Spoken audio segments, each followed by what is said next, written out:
Okay, Virgo, this is your weekly horoscope. Moon in that 11th house in Cancer, and it's full and beautiful, and it does bring a spotlight onto your friendships and your connectedness to your community.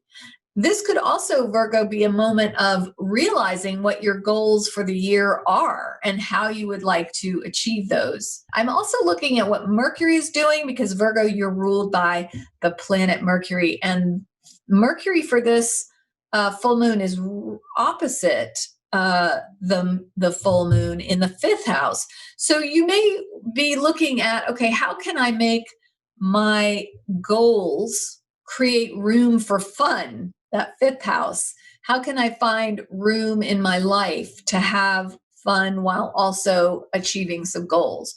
And how can I begin to schedule more time with my friends while also, creating, for Virgo and Virgo rising, Saturn and Jupiter just moved into that house of systems, that Virgo house of how do I get my routines really streamlined? How do I reassess my work life and my work processes to be more effective day to day? So it's the full moon. While it's saying this is a moment of either achieving a long-term goal or clarifying a long-term goal.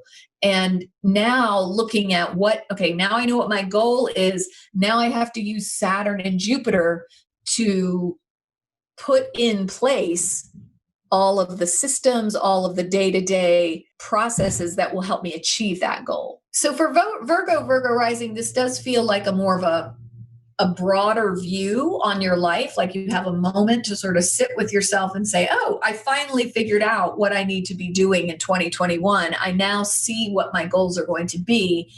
And now I have to sit down at my desk and start to figure out the step by step.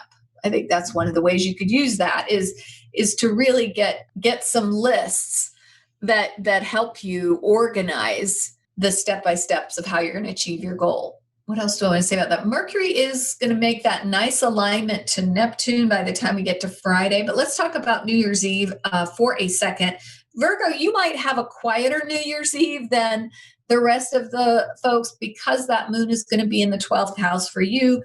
You might, none of us are really going out and partying big time, but you especially need a little bit more rest than the rest of the zodiac because the moon is going to be in the 12th house. You may want to really go to bed early and just rest up. By Friday, you could wake up with maybe more creative ideas, either around partnering or supporting a partner, creative ideas, and even clarifying a relationship. This could also have to do with a romantic partner. If you are not married or in a committed relationship, something may come clear for you around how you want to date, who you want to date, how you want to relate to other people.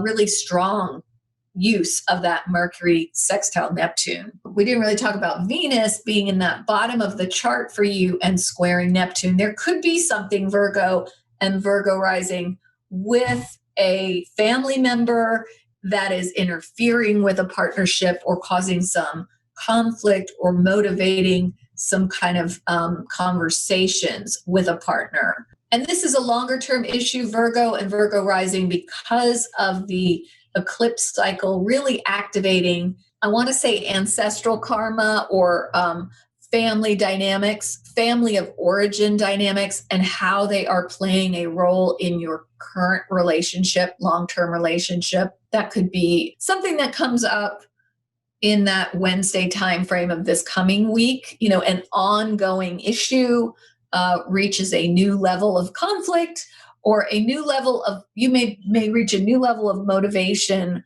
around resolving some sort of relationship problem.